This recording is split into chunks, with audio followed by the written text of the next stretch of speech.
It's 5, and we're live. Oh, is this thing on? I don't care. I want him to hear. This is the Pregame Show, your early morning shot of sports on 95.7 The Game. Come on!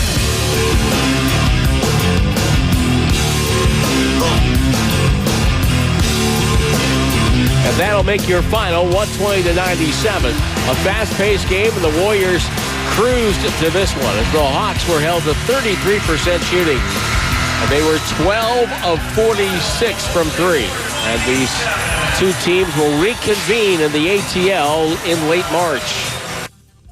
Tim Roy on the call there right here on 95.7 The Game. Good morning, ladies and gentlemen, boys and girls. The pregame show, Joe Spadoni. You got me for the next hour. Hope you're staying dry out there. It is wet. There was a lot of splashes going on yesterday at Chase Center. That's a fact. Warriors improved to 11-3.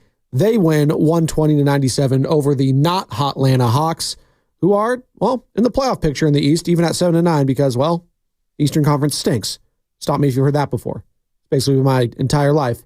Post Michael Jordan, the East has stunk. You know what doesn't stink, though? It's Golden State Warriors team right now. And we'll get into the Pods injury.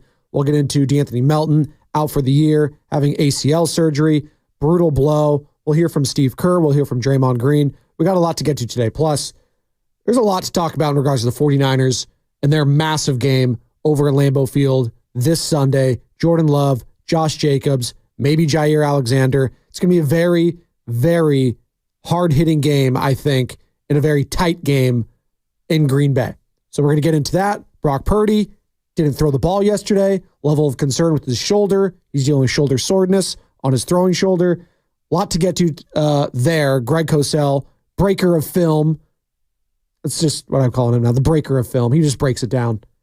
He joined Will and Dibs yesterday. He had some very interesting thoughts on what he's seen, or I guess what he hasn't seen from Brock Purdy this year and compared to last year. Kyle Shanahan spoke to the media. So there's a lot to get to today and only 3 segments to do it. And I want you to be involved at 888-957-9570. That's the number to call or text the Comcast Biz text line. Also hit us up on Twitch, Twitter, or YouTube, all powered by First NorCal Credit Union. Give me a follow on Twitter, at Spadoni_Joe. Guys, I'm almost at 1,000. Come on, can we get to 1,000 before the new year? I'm desperate. We're like 9:30. We've been stuck on there. All right, I don't think the shows have been that bad.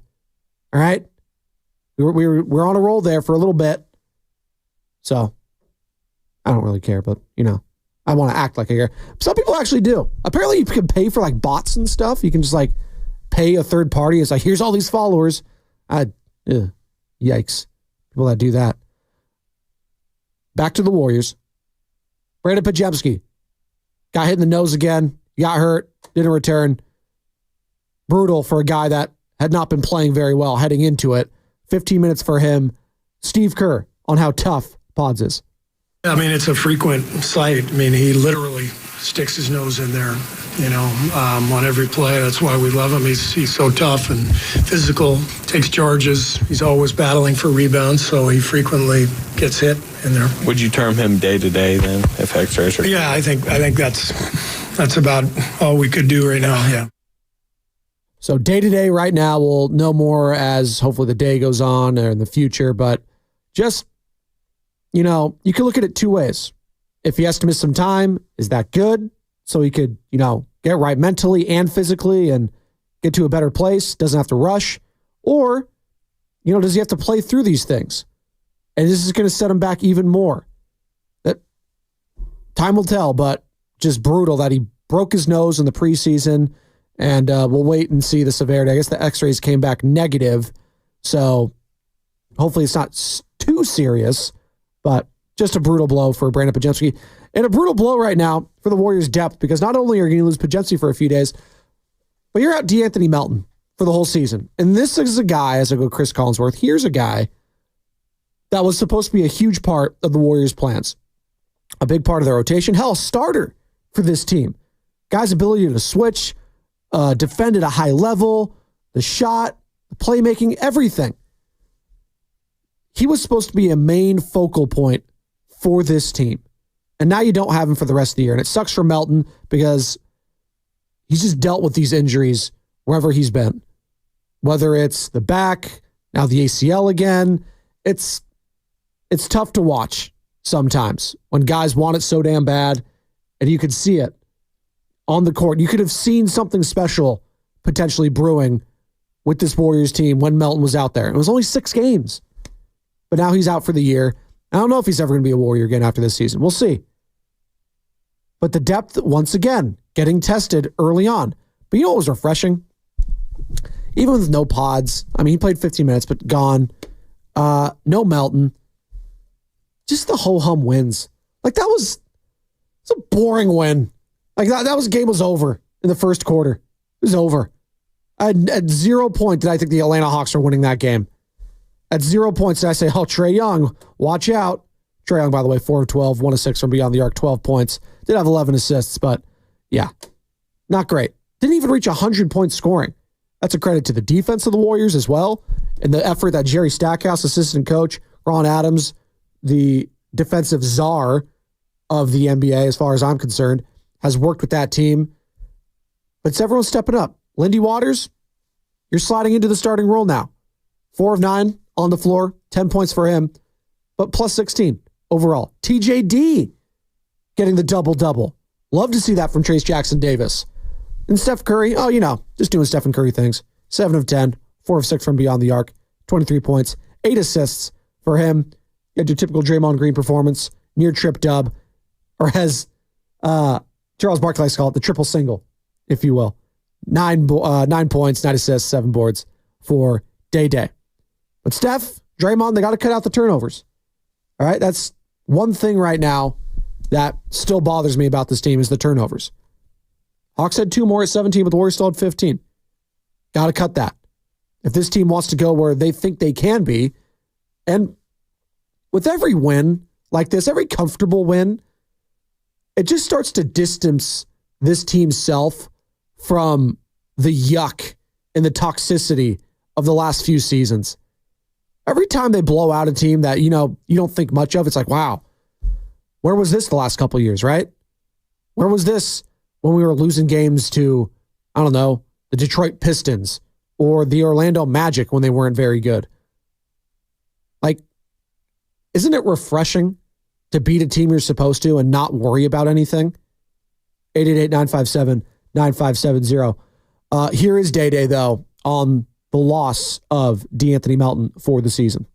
It sucks. Lineups with him in it are good, really good, and what he was bringing to this team was great. So we'll miss that.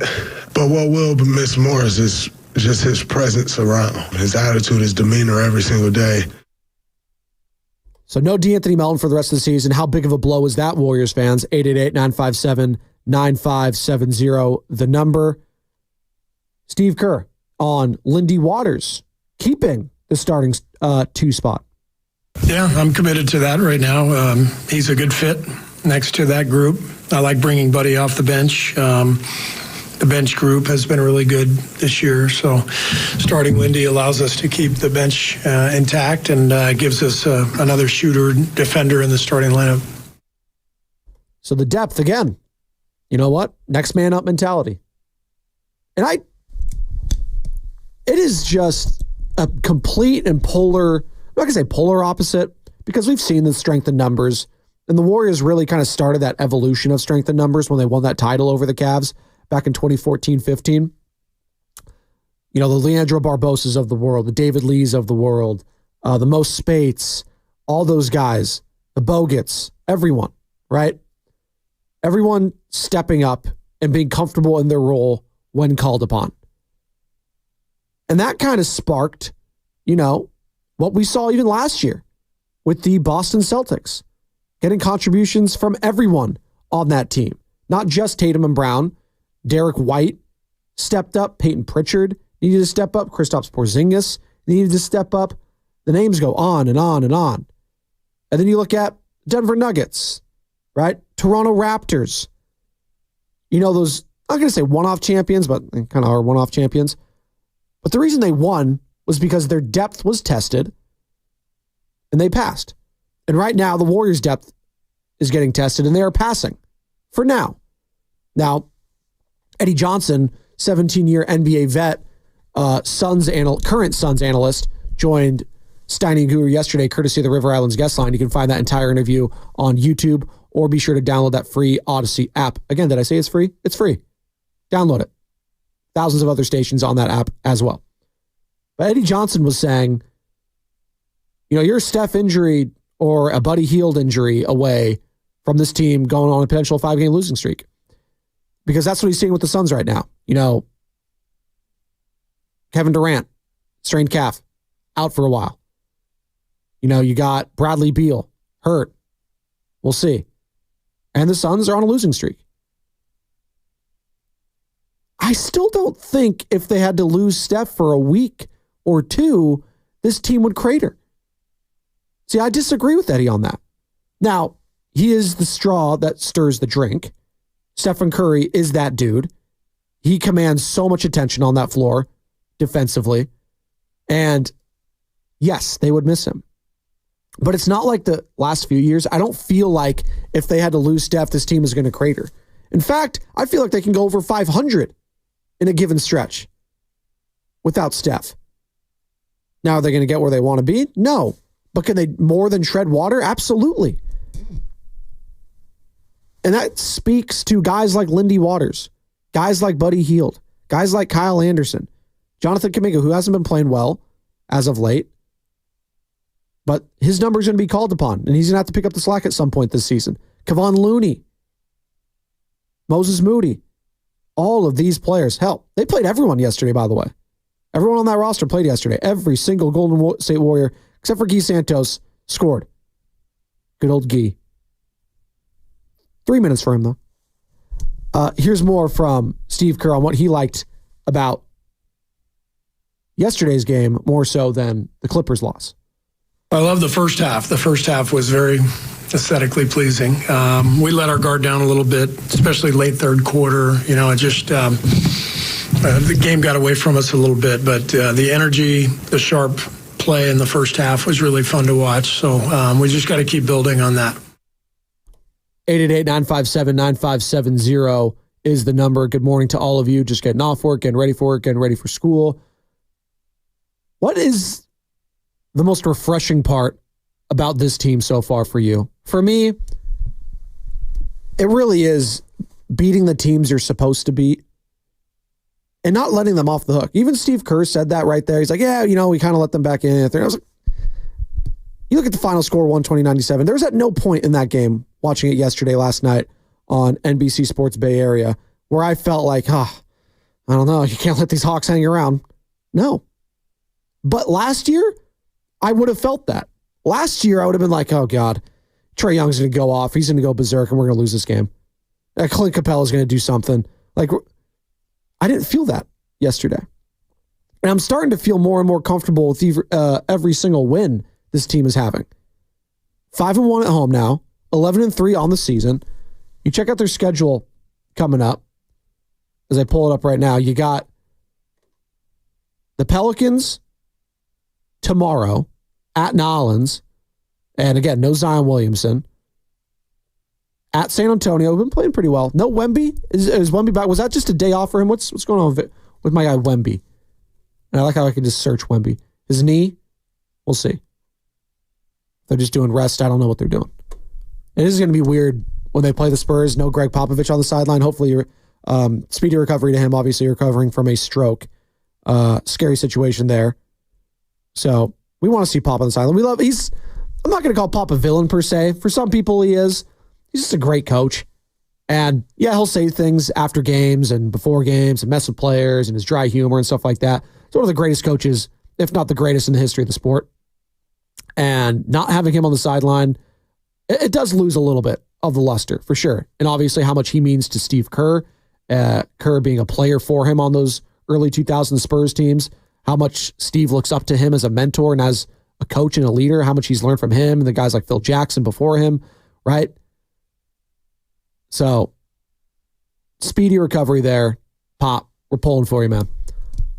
So you got Pelicans, you got Spurs, and then you got Brooklyn, OKC, Phoenix, Denver, Houston. That's going to be the tough stretch there.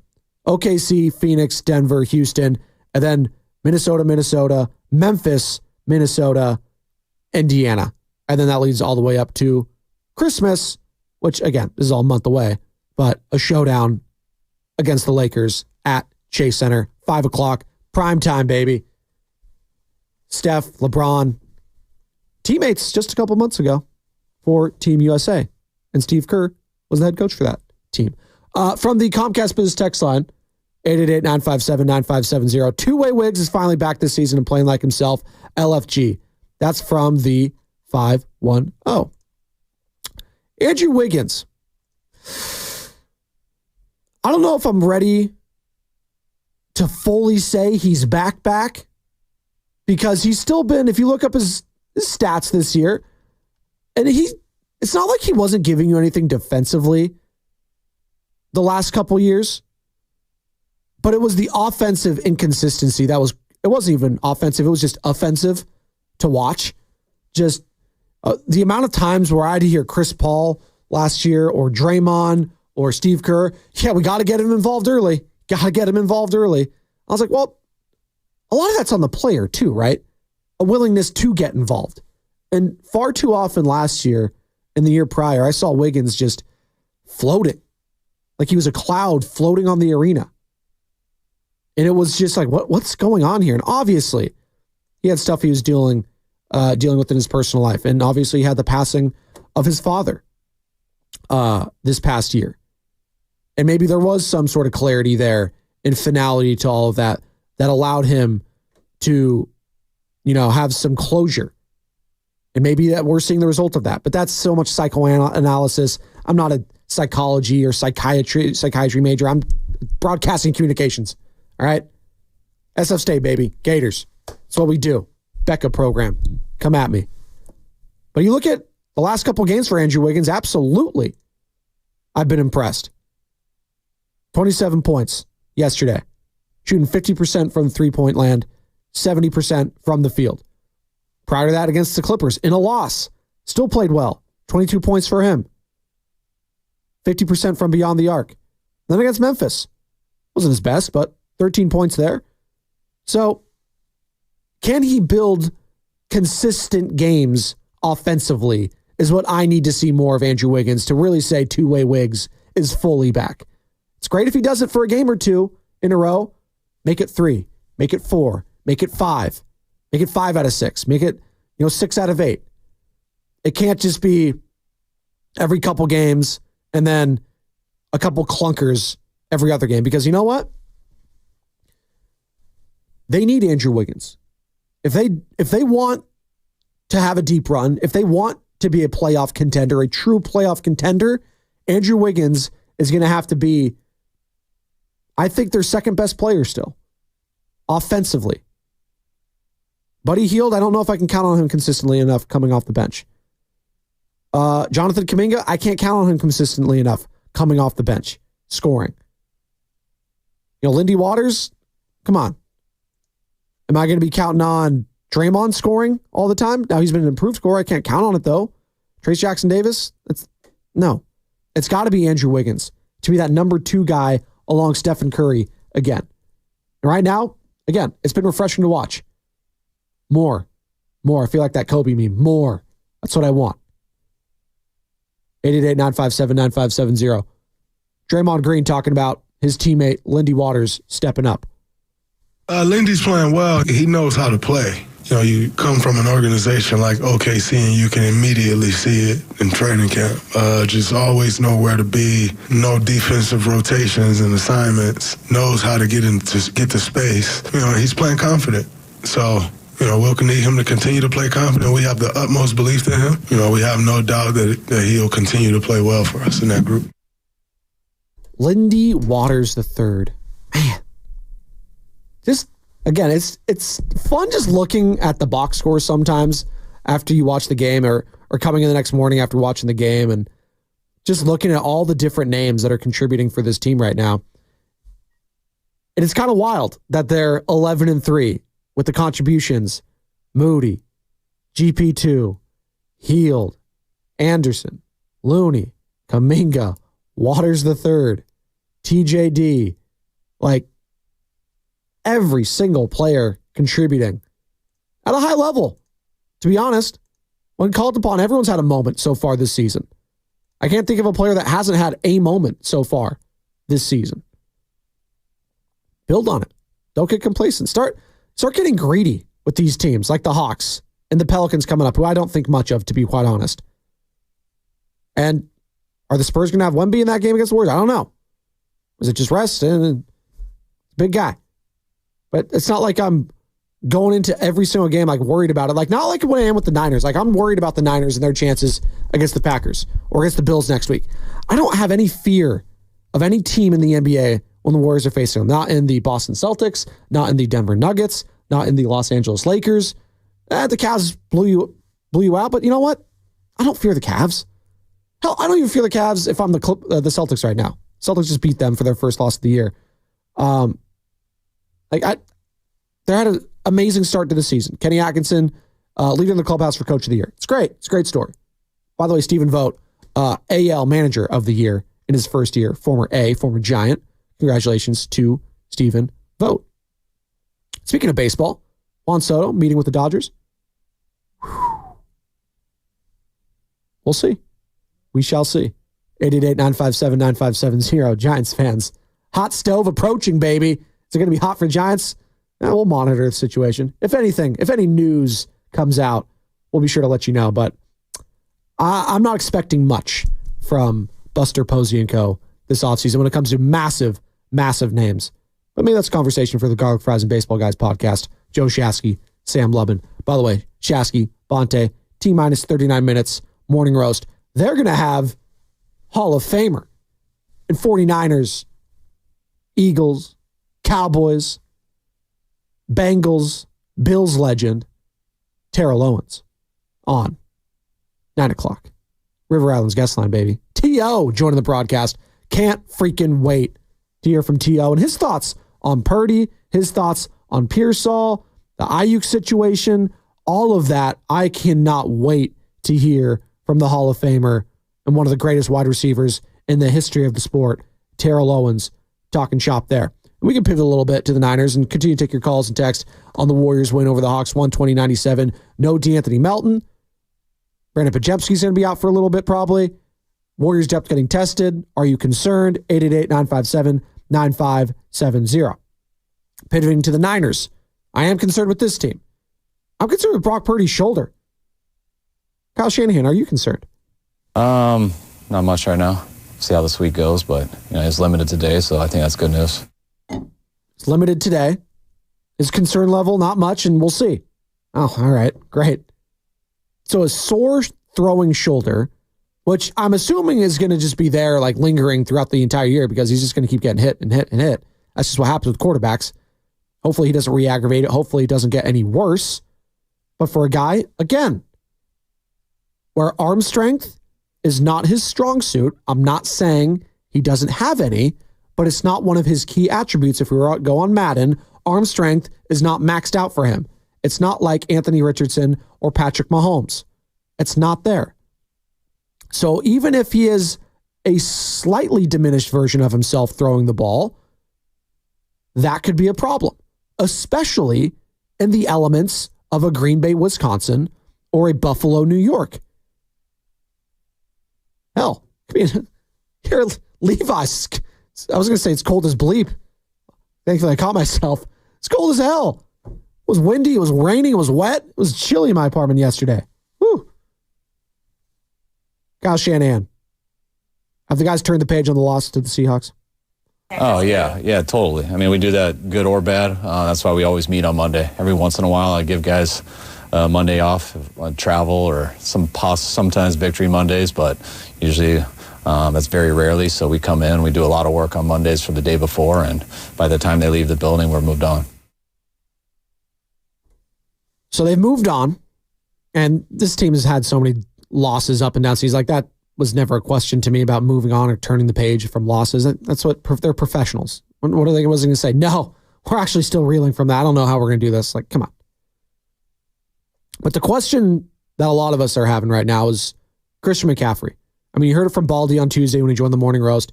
It doesn't look special right now. The explosion doesn't look there.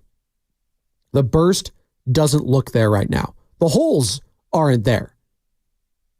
Should we see a little bit more of Jordan Mason to keep everyone fresh? Should we see an Isaac Guerrero? But keeping it on Mason, here was the question posed to Kyle Shanahan yesterday, talking to the media, on if he'd like to see Jordan Mason out there more. Yeah, I mean, I like all those guys playing, but it depends on the situation, depends how many times you're getting the ball, depends on the drives, but depends if we're going to put two backs out there. When you do two backs, and you got to take either a big off or another receiver. But I'm not always thinking of how to get Christian off. And is that a problem? Should you be thinking about it if he's not contributing at a high level in the game? And that's a harsh reality sometimes when you're just watching it on your TV. And I get it.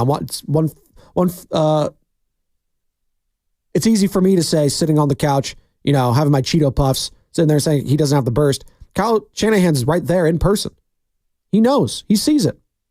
He probably should have seen Jordan Mason have at least one run that was better than the entirety of Christian McCaffrey's on Sunday.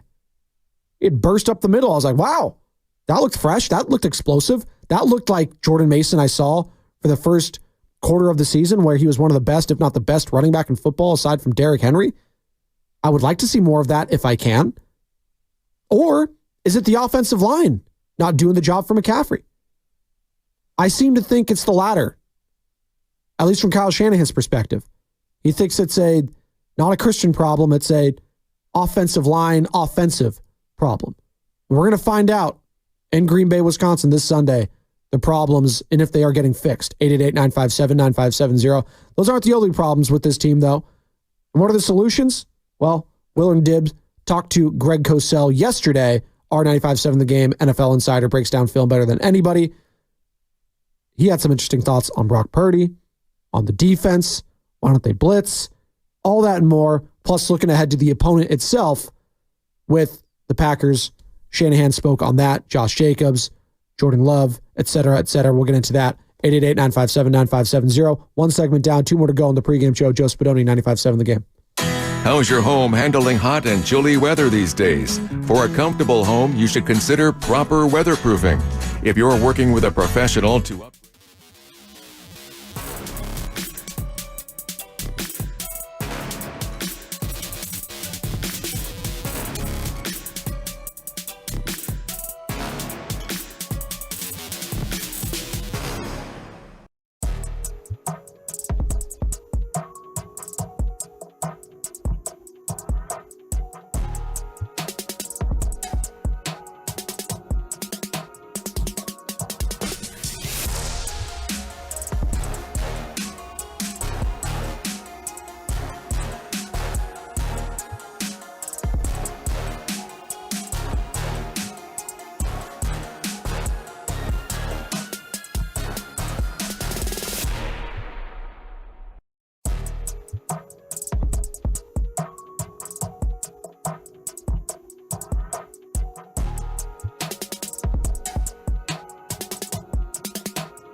aggressive in the game.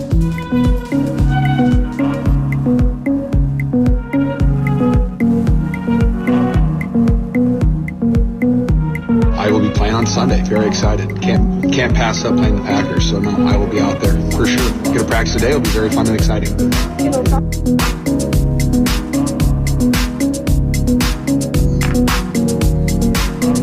That was George Kittle yesterday, speaking to the media.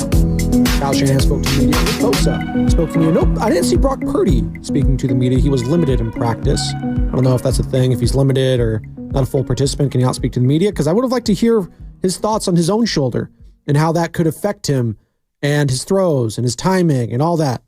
Because that's going to be the big question mark for the 49ers. They take on the Green Bay Packers this Sunday. 49ers is currently last. That's just wild to say out loud. Currently last in their division in the NFC West. Having said that, they're also a game out of first place. So, there you go. There's the duality of man. It's the hourglass. Is it half full? Is it half empty? Well, we're in last place. Oh, we're a game out of first. It is a great sports talk radio, fodder, if you will. But good morning to all of you just getting off work, getting ready for work. Again, don't drive stupid out there. Don't be doing anything dumb. Don't be tailgating. Don't be, on anyone's bumper, speeding. Just don't do anything stupid. All right? More. I'm talking to a lot of people that probably just grew up in California. You guys aren't built for the rain. We just aren't. We don't know what to do. You're too slow. You're too fast. You brake too often. You brake too late. You hydroplane. You don't know what you're doing. So just drive with your brain for once and be smart. That's my PSA. That's my one thing. Shout out Odyssey. Don't do anything dumb. All right. I was going to do a transition there, but I don't want to get canceled. Nick Bosa spoke to the media as well yesterday.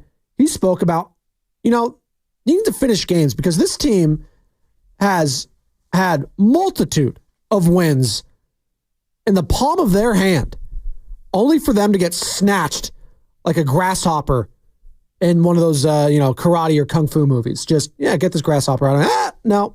Or the old man in that, what was that, State Farm commercial? Oh, you got to be quicker than that. The dollar bill. That's basically the Niners season thus far.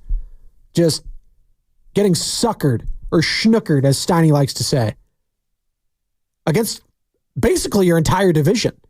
The Rams game, probably should have won that. Make a catch, Ronnie Bell, night. The Cardinals, don't fumble the ball. Let's not do that. Let's not have Kyler Murray have a 50-yard run to set the tone for that game.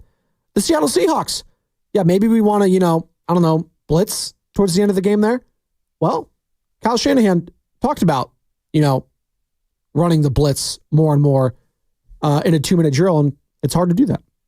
Yeah, you don't see a lot of blitzes in no huddle. People usually have one, sometimes two, but when people are going fast at the line, it's a little different communicating to the 11 guys how to get a blitz and things like that, but it doesn't mean you can't do it. We do it, but it's no one does it as much. And here's Nick Bosa, the aforementioned Nick Bosa, because I was going to play his cut first, but I, hop-stepped over him for Kyle Shanahan. Here's Bosa talking about needing to close and finish games. Pretty good, obviously. You don't want to be down and feel sorry for yourself, but obviously you don't want to act like nothing's wrong. So I think we understand the task ahead, and we understand that we have to finish games.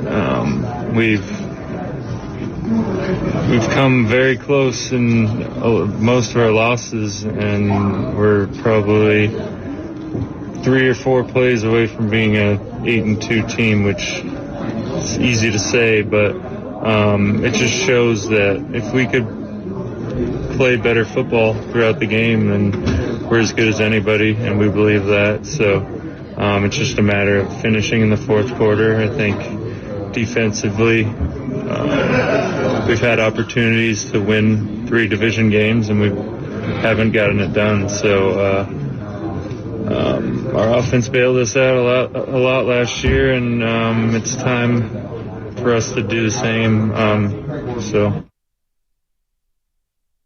Finishing games. It's not how you start, it's how you finish in life and in games and in football. It's an old cliche, but it's true. Like, how many times do we have to see blown leads, whether it's, the Warriors, 3-1 lead, right? I always go back to that, I'm talking about a lot of memes today, But it's not even a meme. It's just a speech. Kobe, job not finished, right? It's like, hey, are you happy about being up 2-0 in this series? What's there to be happy about? Like, hey, are you happy about having a lead for 3 quarters and, hell, 3.5 quarters? You happy about that? Hey, or at least you're winning the game, but, you're just letting them off the hook. What's there to be happy about? Great. We were winning for 3.5 quarters, and then we lost the game. So that means we're not that good, right?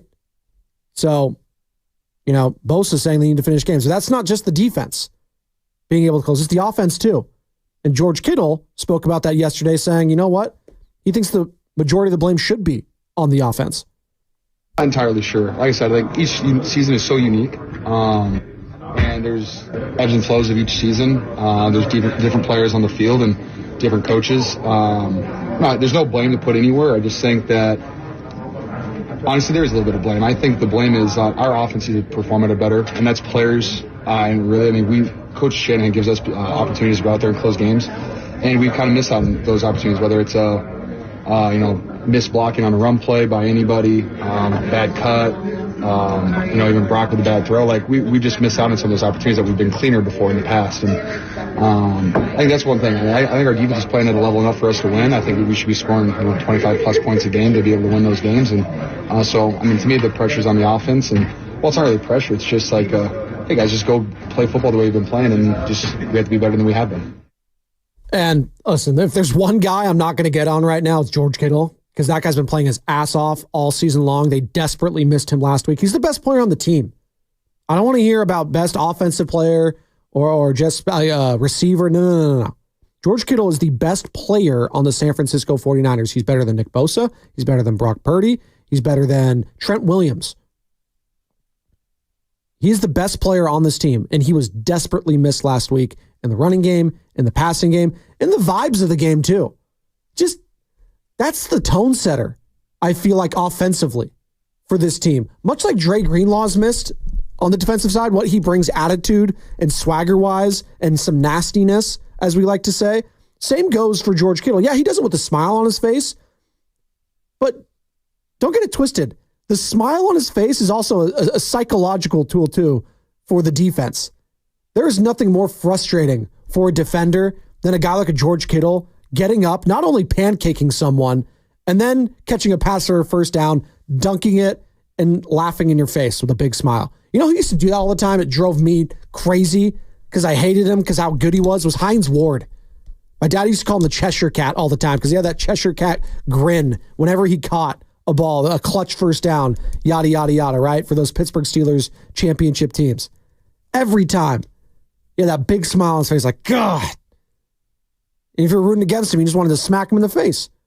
But you love having a guy like that on your team because it gets in the opponent's dome. And George Kittle's a guy that does that. Don't let the happy-go-lucky stuff fool you. Guy's a killer out there. 888-957-9570. Your thoughts on this game heading into Green Bay. It feels like a do-or-die game for the 49ers season. I know it's not technically standings-wise, but it feels like that. This could make or break the season this week in Wisconsin. Not just for the 49ers, for the Green Bay Packers, too. They get this win. It's going to be difficult to win the North. You'd probably still take the Lions, but I'm looking at their schedule, pulling up the Packers. You got the Niners, they got the Dolphins at home. And then, yes, Thursday Night Football in Detroit, which is going to be massive. You lost to the Packers already, so you got to win that one. Split it, and then we'll see what happens. Then they're right back in the division. So this is a massive game for them, too. And yes, the Niners are still trying to win their division as well because you got the Seahawks playing the Cardinals. You got the Rams. Rams got a big game this week, don't they? Oh, they got the Eagles. Huge. Sunday Night Football. What am I talking about? Who do we got Thursday night? Who's playing tonight? Browns? Browns Steelers? Gross. Jameis. Great. I'm still not a believer in Russell Wilson and the Steelers, though. I don't care that they beat the Ravens last week. I don't care about their record. Are you truly believing in that team in the playoffs if they have to play the Buffalo Bills or the Kansas City Chiefs? Do you really believe the Pittsburgh Steelers? I can't. And we've seen the Pittsburgh Steelers do this all the time. And then in the first round, they get bodied or they lose. I don't know. I got to see it with Russ still. Rust. I think he's still got a lot of rust. Rust Wilson. 888-957-9570. I'll give myself a 4 for that because no one else is going to give me a rating at 5:42 a.m. All right, we got 2 segments down, 1 more to go before handing it off to Bonte Hill and Joe Shasky. Again, Terrell Owens, Hall of Famer, joining them, 9 o'clock, River Island's guest line. Be there, be square, 95.7 The Game. It's Bonte Hill. Don't just stretch. Get stretched. At Stretch Lab, they're changing the game to help you feel better in your body.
Francisco Historical Society, giving our history a great future. Become a member today. This is Oreo Cookie, and out here in the Bay, we wake up early for the pregame show with the big homie, Joe Spadoni, on 95.7 The Game.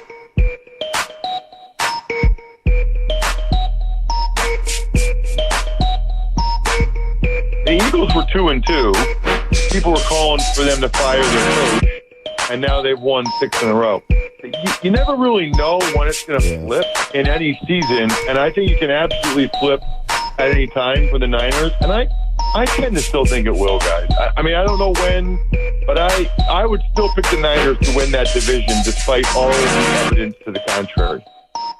That was Odyssey NFL insider Ross Tucker joining Steiny and Guru the other day, or was it Steiny and Evan? I think it was Steiny and Evan. Evan filling in for Guru. Guru back yesterday. They are joined by Eddie Johnson, 17-year NBA vet. But Ross Tucker there saying, hey, he still likes the Niners. Despite everything that has been shown so far this season, and it does feel like we know who the Niners are at this point. Like, you know who someone is, right? Do they have enough time to shift our thought process and how we view this team? Yeah. Win against the Packers, I'm going to view this team different. Why? Because that would be your first one against a team that's actually over 500. Because right now, these are what the 49ers wins consist of. The Jets, who might be the worst team in the NFL. They're atrocious. Patriots might be the worst team in the NFL. The Seahawks, average. They're 5-5. Average team. The Dallas Cowboys stop me if you heard this before, might be the worst team in the NFL. The Buccaneers, below 500. Not a great team. Maybe average. And that's it. Those are your wins. I've not been impressed by anything from the 49ers when it came to any of those wins. Hell, even in the wins, I didn't feel good about them because you let the teams come back in the game, most of those games. Then you had to do something that you didn't want to do, which is playing all your starters down the stretch and potentially risk an injury. And you got the Packers, Bills, Bears coming up. Really good defenses with all of them. Now, Ted Wynn of The Athletic joined Bonte and Shasky yesterday, does a hell of a job, again, breaking down film. These guys know the tendencies, know the play calls, they know everything because all they do is crunch up the film. They eat it up, spit it out, toss it in like a dip. That's what they do. And Ted Wynn was talking about it yesterday and saying this Packers team with no Jair Alexander potentially is a lot different. He doesn't know if they could play man defense, if they're going to go zone or not, which would be huge because with Jair Alexander, that makes Brock Purdy's life a lot more difficult. Trying to thread the needle, trying to, have those tight window throws. That sticky man coverage could be bothersome. Now, Matt LaFleur's the head coach there, so they still run a similar, Seattle Legion of Boom style defense because Robert Saleh is obviously helping out over there too now. Not the defensive coordinator, but what do they call him? A consultant, defensive analyst, whatever he is. He's over there helping them out. So Bob Saleh, by the way, he's probably feeling pretty good. Not only is he getting paid like a head coach, but now he's over with a winning team, a team that's probably going to go to the playoffs in the Green Bay Packers, while Aaron Rodgers, his own owner, wants to bench him for Tyrod Taylor. Joe Douglas, the GM, gone. They're going to clean house. Devontae Adams, hey, glad you wanted to choose the Jets over Vegas. God, what a mistake. What was his other backup playing? The Saints, too? Yeah, they're doing great, too. Oh, what a joke. There's so many bad teams right now in the NFL that even when I look at the Niners season in totality, it still doesn't sniff what half the league is currently going through. Yeah, things aren't going great for the Niners, given expectations, but just look at some of the other teams around the league. My God, the Jags, the Cowboys, the Jets, they all have their sights set on the playoffs. They're going to have top 5 picks potentially. So yes, things are bad for the Niners, but perspective is always a nice dose of reality. But we don't sugarcoat things here either. And championships were the expectations heading into this season. Absolutely. Can they still get there? Well, they're going to have to show us something they haven't shown all season, and that's beating a good team. Can they do that? Kyle Shanahan talking about the upcoming Green Bay Packers and the addition of Josh Jacobs. Aaron Jones was so good too. So, I don't want to say a ton because, having an elite back's an elite back, and I felt that way about Aaron Jones. But Josh Jacobs is as good as it gets. I think the last time we faced him was in Vegas. I thought he was the best running back we faced that year. Christian will correct me on that since we faced him at Carolina earlier that year. No, he's a stud. He runs so hard. He's quick enough to make people miss, but he doesn't mess around when he makes people miss. He creates arm tackles, runs through arm tackles, and I think he's consistently been one of the top in the league here over the last few years. Should have been the Rookie of the Year if we're keeping it a buck, but Kyler Murray won it because, quarterback bias. Just like Terry McLaurin's probably going to win it this year. Now, the season's not over. Things could happen. But Bo Nix maybe potentially too. Brock Bowers. He's been the best rookie. It's not even close. He might be the best tight end in football. Receiving tight end. All right, Kittle's been all around. Yes, he's got that. He's established. But you just look at the numbers, what this guy's doing as a 21-year-old. It's insane. Insane. And everyone's getting mad at him because he's doing the Trump dance, I guess. Everyone's doing the Trump dance. And everyone's getting mad about it. It's a freaking dance. I don't know. I have so much other crap going on in my life. So to me to get outraged by a celebration of a little dance, a little meme, come on, please. And I'm sure you have more problems in your actual life that you need to dig deeper to find than something like that. Speaking of problems, Brock Purdy's arm right now is a problem and is very concerning. And I almost said Greg Olson, still good at his job, but Greg Cosell, our 95.7 The Game Insider, really did a deep dive on the things that are troubling him when he watches Brock Purdy right now. And he just doesn't look like the player of last year. Shanahan might say he looks the same. Greg Cosell sees something different. Take a listen. Yeah, I think in this game in particular last week, he did not see the field very well. There were throws to be made that he left on the field that were downfield throws. I can't tell you why that he's not seeing it, but he has not been as decisive. There were specific plays that I made note of as I watched the tape where the route concept was there, the read was clean, and for whatever reason, he just didn't process it the right way, and he ended up not throwing balls that he should throw. So he did not play very well this week. And the number you just gave this past week was predominantly on him. He just did not see it the way he needed to see it. And the number I believe he is referring to is when Mark Willard, who again, Willard Dibs, hosting Greg Cosell yesterday, as they do each and every Wednesday. In the first 8 games of the year, Brock Purdy attempted 29 throws of 20 yards or more. The last 2 weeks, he has not attempted one. That was what he was referring to. The downfield passing attack has just not been there. And what's the difference in Purdy's play from last year to now? 2 things really stood out. Number one, his ability to throw with unbelievable timing and anticipation.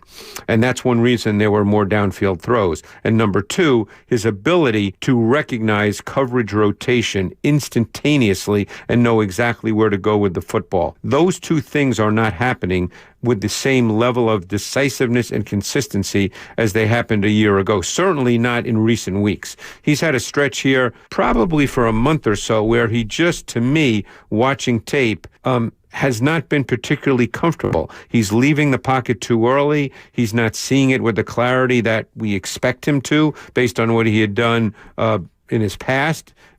So he just doesn't look like a comfortable player right now. Doesn't look comfortable. And he's not feeling comfortable either. Not only was he missing George Kittle last week, that's any quarterback safety blanket and comfort. You think of like those medicated weighted blankets, that's what George Kittle is. You tuck in on a nice rainy, cozy day, got the crock pot on, you're making some chili, feel nice and cozy. Put on some Love is Blind, you're chilling. You're Netflix and chilling, actually. That's what George Kittle is. George Kittle is the Netflix and chill of the San Francisco 49ers. Does he feel comfortable when he's around if you're Brock Purdy? Right now, you didn't have him. And you didn't have Brandon Ayuk. You're relying on Deebo Samuel and a rookie and Ricky Pearsall and Juwan Jennings. Now, Juwan Jennings stepped up, but you need more from the guy you're paying a lot of money to. And that's Deebo Samuel. Hell, it's also Ricky Pearsall, to be honest, that rookie pay scale. Speaking of Deebo, he's been struggling. Greg Cosell on Deebo's struggles, and, maybe some of it has to go on Purdy as well.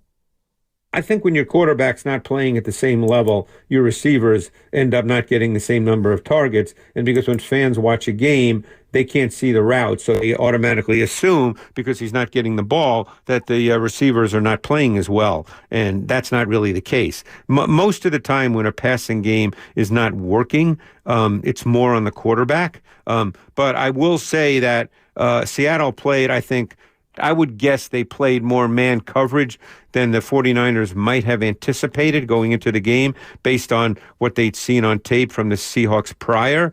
And I thought at times all the receivers struggled to separate and create, cleaner throws. But when it's man, you still have to deliver the football. It's just the way it is, because otherwise you're not going to make any throws. But I don't think that that Deebo Samuel's a problem. I think that the pass game as a whole, which starts with Purdy, has been a little bit of an issue. That's Greg Cosell, and Bonte Hill and Joe Shasky are next. They're going to be joined by a guy that knows a lot about running routes, having that connection with a Hall of Fame quarterback. You might have heard of him. His name is Terrell Owens. Yeah, he knows a thing or two about quarterback play, wide receiver play, and good offensive football, baby. He's going to be joining the boys, 9 o'clock, River Islands guest line. Terrell Owens joining Bonte and Shasky next, 95.7 The Game. You're listening to 95.7 The Game, KG.